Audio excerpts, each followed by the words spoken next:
Well, Cameron and Fidelity join me now on the sofa alongside some produce from Romshed Farm. So if you can tell me a little about what we've got here.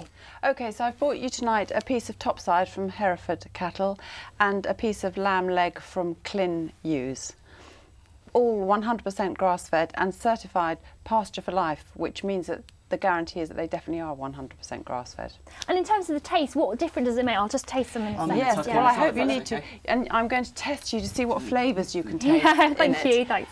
Cameron, you're going to have some. I'm gonna tuck in. Should I go for the beef or should I go Let's for do the beef first, shall we? Beef Because first, okay. I'd like you to see if you can think of any vocabulary that would help you sort of articulate the flavour that you can taste. Well, that's part of the... Sorry, I'll finish my mouthful first.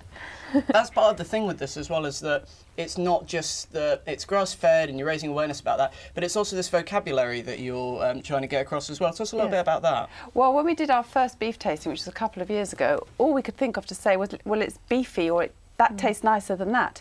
And actually, if your beef really is 100% grass-fed and you start to think about some of the flavours, you can bring out some of those tastes. And we think it's the terroir that helps flavour the beef, just like you would wine, and that what we're trying to do is build up a vocabulary around it. Terroir again, sorry, that's... Terroir is the ground, the ground that the animal has been brought up on. So, I mean, our beef has eaten lovely wildflower-rich, clover-rich meadows in Kent, and it'll taste different from beef that's, say, been reared on the Yorkshire Dales on very different land. So similarly to honey, you hear about how honey tastes differently depending on what it pollinates, and is it similar to that in some sense? Definitely, we think it definitely is. I mean, could you put any words to what you've just tasted? I suppose it tastes really quite rich and sort of, I suppose it's kind of like quite a round taste, if that makes sense. I've just given the lamb a go, and it's quite sweet as well, I think, and there's something that you mentioned yesterday. I think part of what that might be is because at this time of year, when you get the lamb,